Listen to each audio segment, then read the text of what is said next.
Kelompok kami, kelompok dari Persekutuan Penyihir Jilid 1, ingin mempresentasikan tentang alat-alat metafisika. Boleh di next? Di sini ada anggota kelompok kami, ada ada Ada Aurel, saya Aurel. ada saya sendiri Asyana Nabila Ramadhani. Ada Aura. Saya Nadia. Oke, mungkin boleh di next. Oke, mungkin kita masuk dulu kepada pembahasan santetnya. Santet ini apa sih? Dan santet ini bagaimana prosesnya? Nah, santet ini sendiri merupakan ilmu membunuh, membinasakan, dan memusnahkan manusia, yang bisa disebut juga sebagai teluh atau telak, atau leak. Nah, santet ini dapat mencelakai orang lain dengan menggunakan ilmu gaib yang pada umumnya merugikan dan berupa penyakit atau bahkan kematian. Nah, santet ini juga masuk ke dalam salah satu bentuk ilmu hitam. Dalam ilmu hitam sendiri, bentuknya bermacam-macam seperti ada pelet, susuk, dan santet itu sendiri. Nah, selanjutnya dalam KBBI, santet ini diidentikan dengan ilmu hitam yang diartikan sebagai ilmu kebatinan yang berhubungan dengan perbuatan setan untuk mencelakai manusia, seperti membuat orang gila dan mencuri dengan bantuan makhluk halus. Nah, santet ini berasal dari perasaan sakit hati, gundah, dan tidak senang yang ditularkan kepada orang lain. Jadi pada dasarnya santet ini ada karena adanya eh, perasaan-perasaan negatif dari orang lain yang ingin ditularkan kepada korbannya. Lalu selanjutnya, santet berhubungan dengan energi dan bantuan alamiah atau entitas lainnya. Yang dimana santet dan makhluk halus ini adalah energi yang bermuatan negatif, dan bumi pun ternyata memiliki muatan negatif. Lalu dalam salah satu jurnal disebutkan bahwa uh, dalam bentar ya. Ini Zoom saya udah eh apakah terdengar? Kedengaran enggak? Iya.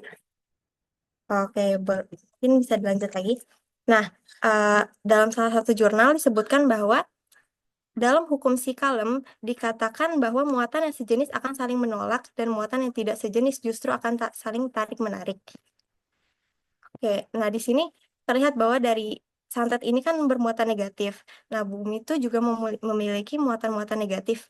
Nah, karena adanya saling menolak dari muatan tersebut, akhirnya akan menarik-menarik. Mungkin bisa lanjut. Selanjutnya, santet ini dilakukan dengan menggunakan berbagai macam media, antara lain rambut, seperti rambut, foto, boneka, dupa, rupa-rupa kembang, dan lain-lainnya. Nah, seseorang yang terkena santet bisa berakibat cacat ataupun sampai meninggal dunia. Nah, santet ini juga sering dilakukan oleh orang yang mempunyai dendam kepada orang lain. Selain itu, ada 5 tingkatan santet, yaitu santet kanoman, santet sandungan, santet gelangan, santet median, dan santet gunungan. Nah, pada umumnya santet ini juga mempunyai stereotip yang buruk di masyarakat. Bahkan mungkin sebagian masyarakat juga berpikir kalau santet ini dianggap sebagai alat pembunuh yang aman karena tidak meninggalkan jejak. Karena dia bersifat sebagai ilmu gaib, tidak terlihat. Makanya orang-orang berpikir ini sangat buruk dan sangat takut untuk terkena santet tersebut karena tidak terlihat. Lalu, santet ini juga merupakan warisan dari masa lampau. Jadi zaman dahulu juga sudah ada santet, yang dimana hal ini dimiliki oleh hampir semua bangsa dan dari berbagai belahan dunia, tanpa memandang asal suku bangsa dan kepercayaan atau agama. Oke, santet sendiri ini juga merupakan perbuatan yang dianggap melawan hukum dan harus dipidana. Maka dalam KUHP juga uh, terdapat uh, terdapat pasal-pasal yang bisa digunakan untuk perbuatan santet ini. Oke, terus santet ini juga biasanya dilakukan dengan mantra dan sugesti itu yang dapat memperkuat efek mantra ataupun santet. Mantra ini apa sih? Nah, mantra ini itu adalah bunyi suku kata ataupun sekumpulan kata-kata yang dianggap mampu menciptakan perubahan, misalnya seperti perubahan spiritual, yang dimana mantra ini berasal dari tradisi Weda di India yang kemudian menjadi bagian penting dalam tradisi Hindu dan praktik sehari-hari dalam agama Buddha, Sikhisme, dan Jainisme.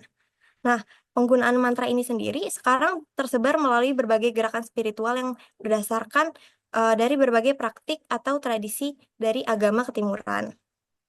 Nah, eh, karena juga dalam jurnal ya, karena ini menjelaskan bahwa mantra-mantra ini atau suku kata Sanskerta yang ditulis pada yantra sejatinya merupakan perwujudan pikiran yang mempresentasikan keilahian ataupun kekuatan kosmik yang menggunakan pengaruh mereka dengan getaran suara. Jadi mantra ini hanya bisa work sama orang yang uh, mempunyai kepercayaan dalam mantra itu sendiri. Jadi kalau dia percaya mantra itu akan terjadi, mantra itu akan terjadi gitu. Kalau orang tidak percaya mantra itu akan terjadi dan dia baca mantranya, kemungkinan besar mantra itu tidak akan works. Dan dilanjut, kalau dalam uh, zaman sekarang teknologi yang semakin canggih juga memudahkan para pelaku tersebut untuk menawarkan jasanya kepada yang membutuhkan. Nah, selain itu, media sosial juga menjadi wadah bagi para pelaku santet untuk memasarkan jasanya, karena dalam hitungan detik, berita ini dapat tersebar dari satu dan lain daerah. Jadi, globalisasi juga dapat berpengaruh terkait penyebaran santet itu sendiri. Mungkin bisa dilanjut. Oke, selanjutnya kita akan membahas mengenal beragam santet dan medianya. Bagi next. Jadi sebelum masuk lebih jauh, kita harus tahu dulu nih apa itu media. Jadi dalam setiap upacara keagamaan dan upacara magis, baik yang terdapat pada suku-suku primitif yang biasanya masih percaya pada kepercayaan animisme dan dinamisme, ataupun pada agama-agama besar seperti Islam, Kristen, Katolik, Hindu, Buddha, Konghucu, selalu ada tata cara dan perilaku tertentu yang dilakukan oleh penganutnya untuk mendekatkan diri dan memohon bantuan serta perlindungan kepada yang dianggap suci atau sakral. Nah, media ini dianggap sebagai perantara yang memungkinkan terjadinya komunikasi atau transfer energi dari praktisi kepada target kalau dalam kasus santet, ataupun praktisi kepada entitas suci kalau konteksnya ritual keagamaan. Dalam konteks ini, media yang digunakan merujuk pada objek atau alat-alat tertentu yang dipercaya sebagai sarana untuk menghantarkan niat tersebut. Namun kita juga perlu menyadari bahwa nggak semua upacara atau ritual, bahkan santet tersebut memerlukan media. Boleh di next. Selanjutnya kita akan membahas salah satu contoh santet, yaitu jaran goyang. Jadi ada dua alasan kenapa sih akhirnya dinamakan jaran goyang. Pertama, jaran goyang adalah salah satu nama pasukan perempuan yang dipimpin oleh Sawu Wiwit dalam peperangan Puputan Bayu pada tahun 1771. Nama jaran goyang diambil karena kebanyakan korban santet jaran goyang adalah perempuan, walaupun tidak menutup kemungkinan laki-laki juga bisa menjadi korbannya. Kedua, nama jaran goyang diambil karena korban santet jaran goyang biasanya berperilaku seperti kuda dalam masa birahi, melakukan hal yang terkadang tidak masuk akal dan cenderung berani, terutama menghadapi lawan jenisnya. Bahkan nggak jarang kalau korban ini mendatangi pelaku untuk menyatakan cintanya. Penetapan santet jaran goyang biasanya menggunakan media seperti foto, rambut, tanggal lahir, ataupun potongan kuku, dan biasanya dilakukan oleh pihak ketiga. Kenapa sih media yang digunakan itu foto, rambut, tanggal lahir, ataupun potongan kuku? Karena benda-benda tersebut dianggap sebagai media penghubung yang mengandung energi atau esensi dari si target atau korban tersebut. Benda-benda ini digunakan karena dipercaya dapat memancarkan atau menyimpan energi pribadi target. Jadi setiap elemen yang pernah terhubung dengan tubuh seseorang kayak rambut atau kuku atau yang mencerminkan keberadaan mereka kayak foto dan tanggal lahir itu dapat berfungsi sebagai jembatan energi. Nah, efek dari santet jaran goyang ini bermacam-macam, ada yang 3 hari, 7 hari, ataupun 40 hari, atau ada yang bahkan seumur hidup. Nah, kalau efek jaran goyangnya ringan, korban tuh dapat menangkalnya sendiri. Salah satu caranya dengan bercermin pada air sambil mencaci maki nama orang yang kayaknya mengirim santet tersebut. Tapi bisa juga efeknya tuh cukup kuat dan berjangka panjang. Jadi kalau santet jaran goyangnya kuat, dia perlu minta bantuan pihak ketiga atau dukun santet. Boleh di next. Nah, selanjutnya itu santet jengges.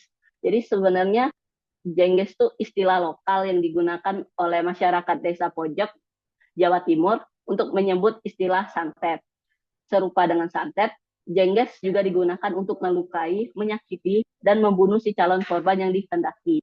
Jengges dilakukan dengan meminta bantuan dari makhluk halus, memberikan sesajen, dan membaca mantra yang diselipi sebuah maksud keinginan untuk melukai, menyakiti, dan membunuh calon korbannya. Kalau di masyarakat desa pojok itu, jengges dikelompokkan beberapa macam. Yang pertama itu pering sedapur. Jadi pering sedapur ini digunakan untuk membunuh seluruh anggota keluarga dan para keturunannya. Kalau salah satu kasus di desa pojok itu ada salah satu rumah yang dipercayai masyarakat setempat terkena pering sedapur ini. Jadi seluruh anggota keluarga yang tinggal di rumah tersebut meninggal satu persatu dengan jangka waktu yang tidak lama. Lalu yang kedua ada bendung segorok. Jadi ini jenis jengges yang dipercayai masyarakat sebagai salah satu jenis yang paling berbahaya. Ciri-ciri dari jenis jengges ini adalah dengan membesarnya perut korban, terus kaki menjadi bengkak, dan pada akhirnya akan meninggal dunia. Yang ketiga itu turangga pecuk. Ini bertujuan untuk membunuh korban dan anggota keluarganya.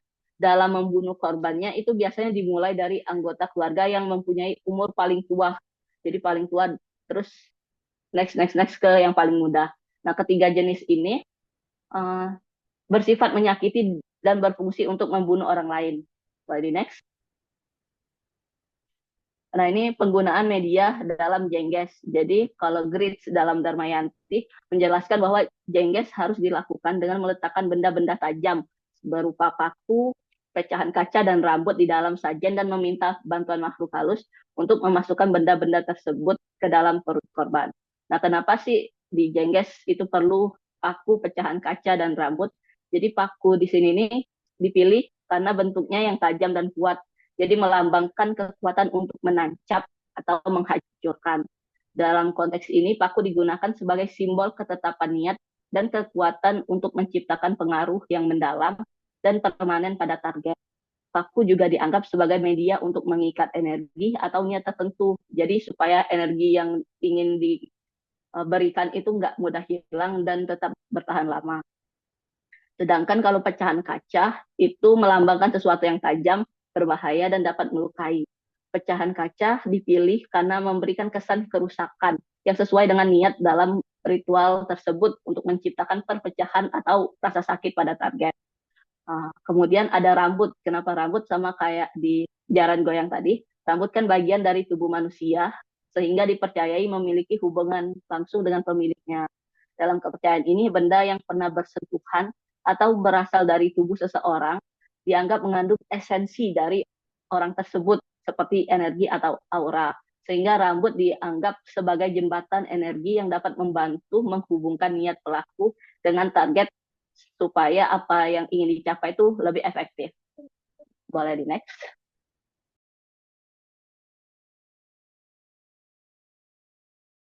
Aku. Oh ya, jadi tadi kan udah dijelasin juga beberapa apa media-media santet yang kebanyakan itu emang medianya tuh media fisik. Nah, tapi nggak semua media santet itu berupa media fisik. Ada juga santet yang nggak memerlukan sarana benda fisik gitu. Ready next. Nah, salah satunya adalah praktik metafisika yang dilakukan secara online itu dilakukan oleh salah satu narasumber kita yaitu Madam Gracia. Next. Nah, perkenalan sedikit mengenai Madam Gracia. Jadi Madam Gracia itu seorang healer, jadi menyebutnya beliau itu melakukan pembersihan rumah, terus kemudian juga melakukan pengusiran setan gitu juga, terus mengatasi orang-orang yang kesurupan juga, terus juga melakukan pembacaan tarot. Terus beliau seorang apa ya praktisi apa meditasi juga. Pokoknya beliau multi talent lah, oke. Terus beliau ini melakukan praktiknya jadi kan klien ini banyak ini, tapi dia nggak melakukan itu lewat offline ke rumah-rumah kliennya, tapi melakukan itu langsung secara online karena beliau tidak membutuhkan media apapun. Jadi yang dia lakukan itu melalui meditasi, yaitu melalui perpindahan energi. Jadi energi itu kan tidak bisa dimusnahkan, tidak bisa diciptakan, namun dirubah, maaf. Nah, perubahan energi inilah yang dilakukan oleh Madam Gracia untuk melakukan penyembuhan dan juga melakukan pengusiran atau pembersihan rumah-rumah kayak gitu. Nah, sebagai seorang healer, jadi praktik yang dilakukan oleh Madam Gracia ini tuh tidak berdasar pada kepercayaan atau agama tertentu, juga tidak menggunakan sarana yang secara fisik gitu, tapi pure melalui perubahan energi. Nah, penyembuhan yang dilakukan itu dengan mengirimkan energi positif kepada korban atau seseorang yang dijangkiti oleh energi negatif.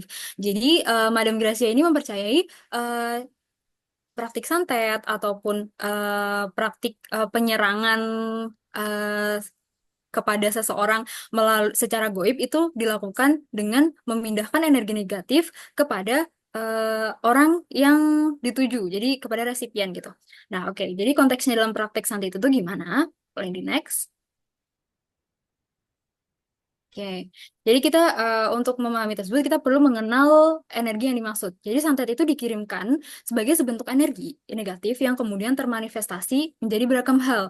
Jadi menurut penuturan dari Madam Gracia sendiri, oke, maaf. Jadi ada orang resipien gitu, itu memiliki keputusan apakah ia akan mau menerima santet tersebut ataupun tidak. Nah, ketika orang ini berada dalam energi yang negatif gitu kan, energi positifnya sedang turun, justru energi negatifnya itu yang naik, tanpa sengaja ia akan dapat menerima santet tersebut. Nah, energi negatif ini bentuknya kayak gimana sih? Energi negatif itu bukan soal jahat atau enggak jahatnya, tapi bentuknya itu berupa emosi negatif, yaitu depresi, guilty, dan juga stres. Nah, yang dimaksudkan termanifestasi menjadi beragam hal ini yang kayak gimana? Contohnya, ketika seseorang dikirimi oleh energi negatif, ya kan? Terus Madam Gracia ini kemudian melakukan penyembuhan gitu, selampaunya ada yang keluar kelabang dari mulutnya gitu kan, terus ada yang muntah-muntah darah. Nah, ini energi negatif tersebutlah yang termanifestasikan menjadi benda yang fisik. Kayak ada juga yang contohnya muntah paku kayak gitu kan. Nah, itu sebenarnya penyantet tersebut tidak mengirimkan paku atau mengirimkan kelabang, tapi mengirimkan energi yang kemudian termanifestasi menjadi benda-benda fisik tersebut. Nah, benda-benda fisik ini pun bentuknya juga mengikuti manifestasi kita terhadap energi negatif. Jadi ketika kita kayak menganggap benda-benda tajam seperti paku ataupun hewan-hewan yang kurang enak dilihat, contohnya seperti kelabang ya. Jadi mereka jadi kayak gitu gitu.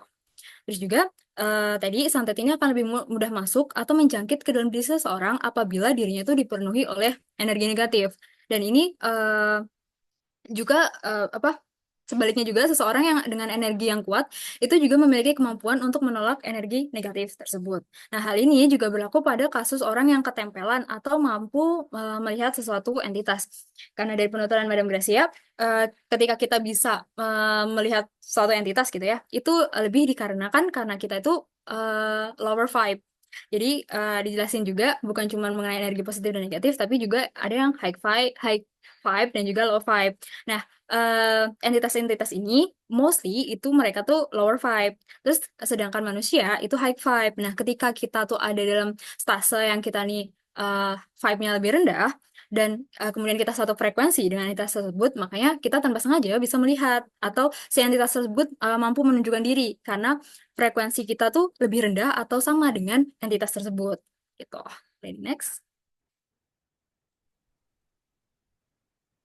Oke, selanjutnya itu aku mau bahas apa ya bentuk modern kan yang dibahas oleh Nadia itu lebih ke modern dan energi. Nah, ini aku bahas tentang budaya yang ada dari dulu sampai sekarang tuh masih dipercayain oleh Desa Pura Barat, Kabupaten Alor di NTT, di mana bahwa kekuatan metafisika juga tuh kayak seringkali dikaitkan dengan energi atau kekuatan yang tidak dapat dilihat atau diraba secara langsung, tetapi dianggap dapat mempengaruhi kehidupan seseorang. Nah, ini dikenal dengan Suwangi. Nah, kepercayaan masyarakat Pura Barat akan eksistensi tani itu udah ada sejak lama dan masih dipercaya hingga saat ini. Nah, dahulu kala eksistensi ini eksistensi tani digunakan untuk menjaga harta kayak berupa hasil perkebunan, menjaga diri dan dijadikan sebagai transportasi dari satu pulau ke pulau lain. Terus seiring berkembangnya zaman, tani ini dianggap sebagai sesuatu yang bisa menjaga yang bisa disalahgunakan oleh masyarakat Pura Barat yang memiliki kekuatan tani, kayak sebagai alat untuk menyakiti atas dasar adanya rasa iri hati dengan pencapaian yang dimiliki orang lain. Nah, keberadaan tani di masyarakat Pura ini digambari kalau malam hari itu kayak seseorang yang memiliki kekuatan ilmu tani menjelma menjadi hewan kayak berupa anjing yang menggonggong, kucing yang meraung-raung, burung hantu yang berkicau, dan apa ya, dianggap masyarakat tuh tidak wajar. Dan juga kayak ada juga yang menjelma menjadi babi.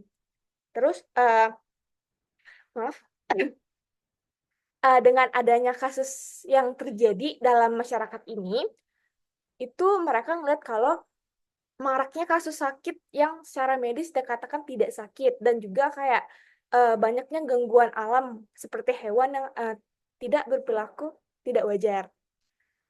Terus juga kayak tani dalam masyarakat ini dipercaya sebagai sosok makhluk yang memiliki kekuatan yang melebihi batas manusia biasa pada umumnya.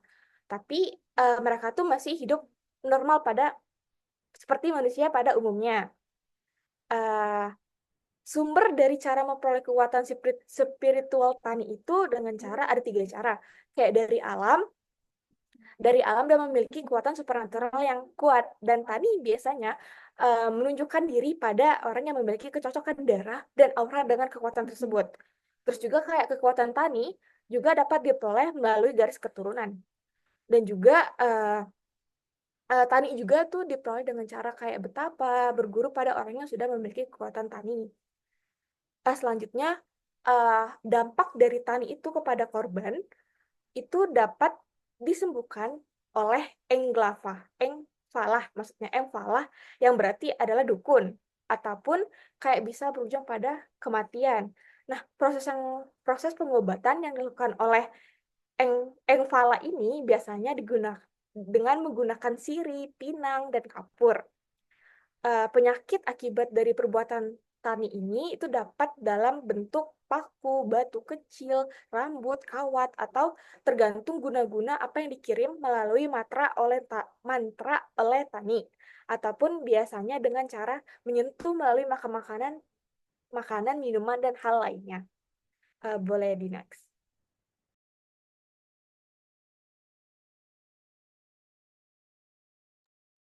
Oke, mungkin lanjut kepada pembahasan perspektif dari antropologi, terkhususnya antropologi agama.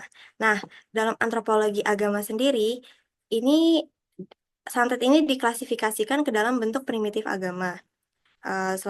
Selain itu, sebagai bagian dari magi, santet ini memerlukan campur tangan dari makhluk-makhluk adikodrati dan atau makhluk-makhluk kasat mata. Nah, kontak atau hubungan antara manusia dan makhluk-makhluk gaib ini seringkali disebut sebagai agama. Nah, dalam antropologi agama juga yang dibahas bukan mengenai agama-agama besar seperti Islam, Kristen, dan lain sebagainya, tapi agama sebagai bentuk kepercayaan masyarakat atau manusia kepada suatu hal gitu. Nah, selanjutnya hubungan antara manusia dengan makhluk gaib sudah ada sejak manusia itu ada, baik pada masyarakat dengan budaya yang masih sederhana.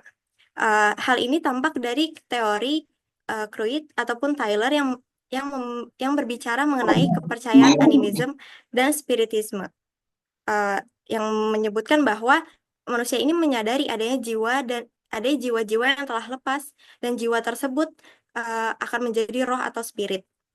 Nah, unsur spiritisme dan animisme ini di Indonesia masih belum hilang, bahkan masih meliputi bagian penting dalam kehidupan keagamaan bangsa Indonesia. Oleh karena itu, berbagai upacara ataupun ritual masih dipraktekkan dan menjadi bagian dari kehidupan beragamanya.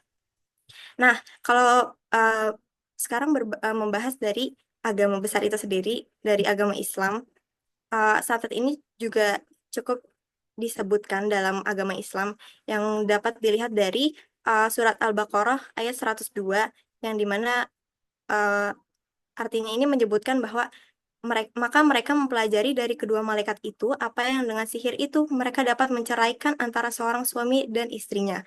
Lalu surat tersebut menjadi salah satu dalil bahwa sihir itu memang benar-benar ada dan nyata, sama seperti perkara gaib lainnya. Nah, sihir ini juga adalah upaya yang dilakukan manusia dengan meminta pertolongan kepada setan untuk mencelakai orang lain. Nah, ayat di atas ini mencontohkan bahwa sihir itu bisa membuat sepasang suami istri sampai bercerai.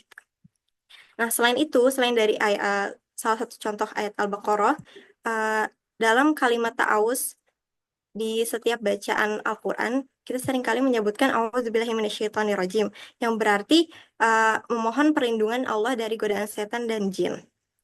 Uh, Lalu santet dan tenung ini seperti listrik, walaupun tidak tampak, tetapi dia ada. Nah, kalau dipegang juga akan tersengat gitu. Jadi tidak terlihat, tapi memang ada nyatanya gitu. Nah, diakui itu tidak bahwa ilmu santet atau tenung atau sihir ini sebenarnya memang ada dan nyata di dalam kehidupan sehari-hari masyarakat. Bahkan dari zaman Rasulullah hingga saat ini ilmu sihir juga masih ada. Jadi di agama Islam juga ada cerita-cerita di mana pada zaman Rasulullah itu ada praktik-praktik sihir uh, yang dipraktekkan dalam zaman itu. Mungkin bisa next. Oke, sekarang masuk kepada wawancara jadi kelompok kami ini mengambil wawancara dari dua narasumber, yaitu dari Mas Rino, yaitu dosen antropologi, dan Atalah, yaitu uh, mahasiswa antropologi angkatan 2022. Nah, dari narasumber pertama ini, Mas Rino menjelaskan bahwa dalam konteks kebudayaan, kita ini sebagai manusia juga harus memahami bagaimana hal-hal tersebut itu digunakan oleh orang-orang yang mempercayainya, seperti mitos, alat-alat yang dianggap supranatural, ataupun benda-benda yang dianggap mempunyai roh. Karena hal tersebut ini bergantung kepada kepercayaan masing-masing. Nah, contohnya ini kayak ada suku-suku yang percaya dengan burung yang dianggap representasi dari roh leluhurnya, dan uh, roh tersebut bisa memberikan tanda-tanda yang akan datang di masa depan. Nah, ataupun dalam ritual-ritual tertentu, ada pun yang mensyaratkan memakai elemen-elemen dari binatang yang dianggap totem oleh masyarakat tersebut. Selain itu, globalisasi juga berpengaruh terhadap masuknya budaya-budaya populer. Dalam hal ini seperti film ataupun media sosial yang dapat menyebarluaskan praktik-praktik dari santet ini ke masyarakat lainnya. Jadi masyarakat sekarang ini cukup tahu adanya santet itu dan tidak terlalu tabu di masyarakat.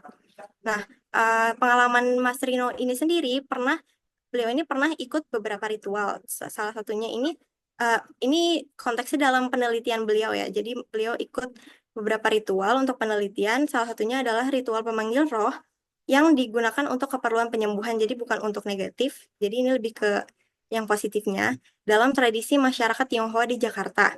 Nah, dalam prosesinya ini Mas Inja cerita kalau ada orang yang menjadi medium sebagai pemanggilan roh-roh dewa. Jadi pemanggilan roh-rohnya ini akan masuk ke orang ketiga tersebut dan akan istilah seperti uh, dirasuki roh-roh dewa untuk memberikan semacam resep atau wejangan-wejangan kehidupan. Nah, pernah juga Mas Inyo ini juga uh, ikut dalam komunitas Dayak, yang dimana ia ikut dalam pemujaan tanah sebelum memulai proses pindah ladang. Yang dimana dalam proses ini Mas Inyo menceritakan bahwa dilakukannya potong ayam dan meminum tuak. Dalam konteks Dayak, masyarakat ini sebenarnya sudah berbaur dengan tradisi Katolik, jadi bukan origin dari Dayaknya itu sendiri. Lalu lanjut ke narasumber kedua, yaitu Atalah.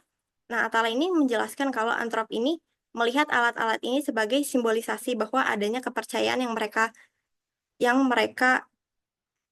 lakukan gitu. Nah, alat-alat ini juga dapat dilihat dari sisi fungsionalnya dan ataupun performatif, tergantung dari konteksnya.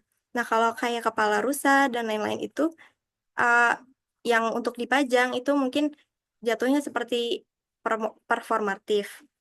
Kalau untuk alat-alat seperti menyembelih ataupun menyembelih ayam tadi dan lain sebagainya itu jatuh kepada sisi fungsionalnya. Nah, uh, kalau berbicara tentang intervensi dalam praktik santet ini, Atalia menjelaskan kalau sulit untuk mengintervensi dalam penghilangan praktik santet. Nah, karena praktik ini itu merupakan suatu nilai yang tertanam ataupun sudah ada dari zaman dahulu dan sudah turun-temurun. Nah, karena dalam konteks kebudayaan juga, pasti mereka punya hukum, pemahaman, dan caranya sendiri untuk melakukan hal-hal tersebut gitu. Nah, berhubungan juga dengan relativisme budaya, di mana pandangan ini menjelaskan bahwa nilai-nilai etis dan moral bergantung pada konteks budaya tempat-tempat nilai-nilai tersebut berasal. Nah, teori ini juga menjelaskan bahwa tidak adanya etika umum dan bahwa setiap budaya ini memiliki kerangka moral yang berbeda.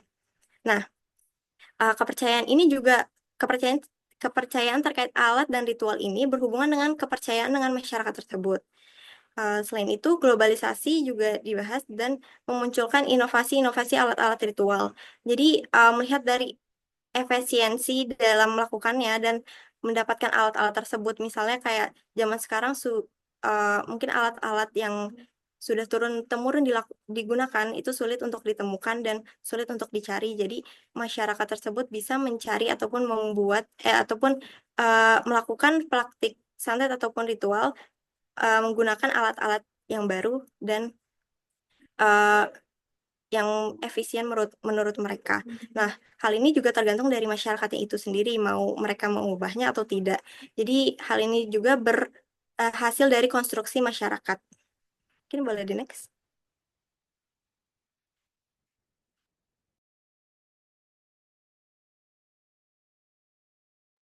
Oke, jadi ada salah satu kasus yang mengenai penyalahgunaan ilmu, jadi yang dilakukan oleh salah seorang dukun, yaitu Ahmad Suraji yang dikenal dengan The Black Magic Killer. Jadi Ahmad Suraji itu merupakan warga desa dari Sumatera Utara. Ia telah membunuh 42 perempuan dari tahun 1986 hingga 1997. Nah, semua perempuan yang datang kepada dukun ini, mereka tuh ingin mendapatkan ilmu pengasihan atau penglaris. Jadi dukun AS ini dia memang udah terkenal gitu di desanya sebagai dukun. Selain itu, ia juga sering petani. Terus tiap dia lewat gitu warga desanya tuh sering menyebut dia sebagai nasib kelewang gitu.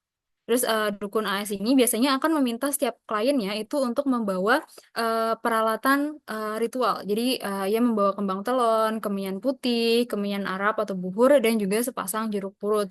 Nah, salah satu syarat aneh lainnya yaitu kliennya itu harus bersedia diikat dan dikubur setengah badan di tempat yang sunyi pada malam hari. Nah, para korban ini juga diduga sebagai pasien yang datang berobat karena percaya dengan kesaktian dari dukun AS. Nah, dari ritual tersebut, AS kemudian membunuh korbannya. Jadi, dukun AS ini salah satu korbannya itu namanya Iem. Jadi, dia dibawa ke ladang jagung gitu malam-malam. Terus, si dukun AS kemudian menggali kubur itu sedalam 1 meteran gitu. Terus, di situ si kliennya ini, yaitu Iem, diikat kaki dan juga tangannya. Kemudian ia disuruh masuk ke dalam lubang galian yang telah ia buat. Terus habis itu setelah si klien masuk, ia dikuburkan lagi sampai tanah itu menutupi sepanjang setinggi dadanya gitu. Nah, abis itu si si Ahmad Suraji ini atau si dukun AS ini kemudian akan meletakkan kepala klien ini ke pahanya, terus tangan kirinya ini akan menutupi mulut dan hidung korban, dan tangan kanannya akan mencekik korban. Nah, dengan cara tersebut dukun AS ini kemudian membunuh korbannya. Nah, tidak hanya itu, si dukun AS ini juga dibantu oleh salah satu istrinya, yaitu Tumini. Jadi si dukun AS ini punya 3 orang istri, yang salah satu yang membantunya adalah Tumini tersebut. Atas perbuatannya itu, ia kemudian mendapatkan hukuman mati, dan kemudian istri yang turut membantunya itu mendapatkan hukuman penjara seumur hidup. Nah, dari keterangan kepolisian dan juga pengadilan, Ahmad Suraji ini melakukan hal tersebut untuk mendapatkan kesaktiannya. Jadi ya tentu saja karena dia dukun gitu, jadi dia ingin menambah kesaktiannya gitu. Boleh next. Oke, jadi kita melihat gimana kasus dukun AS ini dari pandangan kriminologi kebudayaan. Nah, jadi secara khusus kriminologi budaya itu menurut Farrell itu merupakan penyelidikan mengenai ya dinamika pengalaman dari subkultur yang dianggap terlarang dari suatu masyarakat, terus juga bentuk kriminalisasi simbolis dari bentuk kebudayaan yang sebenarnya bukan cuma populer, tapi saya juga menganggapnya yang tidak populer juga. Terus juga konstruksi yang dimediasi dari masalah kejahatan dan juga pengendalian dari kejahatan tersebut. Nah, bagi Howard dan Young sendiri, kriminologi kebudayaan itu dia lebih melihat gimana kejahatan ini dan juga pengendali dari kejahatan ini justru merupakan produk dari kebudayaan. Nah, jadi suatu kejahatan terjadi itu karena terdapat konteks kebudayaan yang menyertainya gitu. Nah, sehingga dalam konteks kasus dukun AS, ia tuh melakukan pembunuhan karena alasan kebudayaannya tadi, yaitu untuk mendapatkan kesaktian. Karena itulah yang ia percayai atau yang ia yakini. Dan karena ia tuh udah berpengalaman sebagai dukun dan kemudian ia melakukan pembunuhan untuk mendapatkan kesaktiannya ini juga, profesinya sebagai dukun ini telah memberikan pengalaman kultural yang terlarang. Kenapa di sini disebut terlarang padahal praktiknya itu jelas-jelas ada gitu kan? Jadi karena masyarakat tuh menganggap praktik perdukunan ini sebagai sebentuk kebudayaan. Mereka tahu itu sesuatu hal yang sebenarnya salah, tapi mereka tidak punya power atau daya untuk membasmi gitu. Karena ya itu adanya normalisasi di kebudayaan tersebut.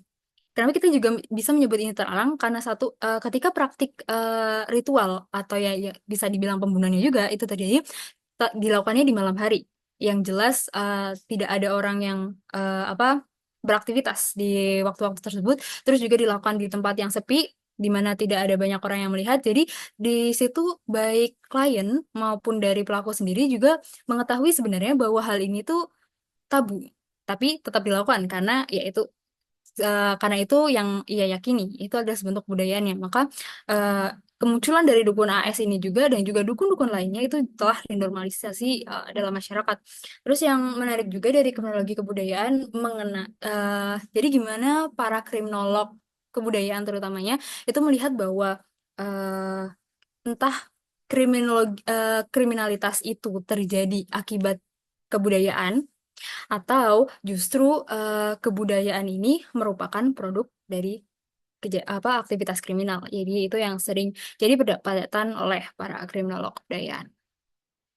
Ya, boleh di next. Oke, ini mungkin lebih ke perspektif hukum. Udah sempat di-mention oleh Nadia kalau Ahmad Suraji ini diadili pada bulan 11 Desember 1997 dan jatuh hukuman mati. Nah, Ahmad Suraji ini dikenai dengan pasal 338 Jo, diberatkan pasal 64 KUHP. Nah, pasal 64 ini lebih berbicara tentang perbuatan berlanjut karena syaratnya ada seseorang melakukan berbagai tindak pidana tapi lahirnya dari satu niat. Nah, gimana bahwa dukun AS ini melakukan pembunuhan terhadap banyak perempuan. Nah, untuk pasal 338 KUHP itu berisi tentang barang siapa dengan sengaja merampas nyawa orang lain diancam karena pembunuhan dengan pidana penjara paling lama 15 tahun. Sedangkan pasal 64 KUHP ayat 1, jika antara beberapa perbuatan meskipun masing-masing merupakan kejahatan atau pelanggaran, ada hubungan sedemikian rupa sehingga harus dipandang sebagai satu perbuatan berlanjut, maka hanya diterapkan satu aturan pidana jika berbeda-beda yang diterapkan yang membuat ancaman pidana pokok yang paling berat. Nah, kita dapat simpulkan kalau dalam perspektif hukum pidana apapun perbuatannya, manakala itu mengancam nyawa dan tubuh, itu adalah sebuah tindak pidana. Boleh di next. Yang dimana bahwa menganggap santet sebagai tindak pidana itu memiliki tantangannya sendiri. Karena dalam sistem hukum di Indonesia, semua tindak pidana harus diatur dalam kerangka hukum yang jelas dan normatif. Delik santet menjadi pembahasan yang sangat rumit pada KUHP lama, yang dimana bahwa membuat kekosongan hukum yang memiliki dampak yang akan menimbulkan tindakan main hakim sendiri dari korban atau pihak yang mengatasnamakan korban, bahkan masyarakat yang menduga bahwa rasa sakit atau kematian yang dialami korban adalah akibat dari perbuatan pelaku santet. Maka dari itu, di dalam hukum itu perlu pembuktian secara logika. Maka dari itu kayak seiring dengan berkembangnya waktu, muncullah perubahan di dalam KUHP pasal 52, yang dimana hal ini digunakan untuk pencegahan agar masyarakat itu tidak percaya terkait hal yang berbau dengan kekuatan supranatural atau santet, dikarenakan pasal tersebut hanya menitik beratkan pada perbuatan atau delik formil sehingga tidak perlu untuk dibuktikan.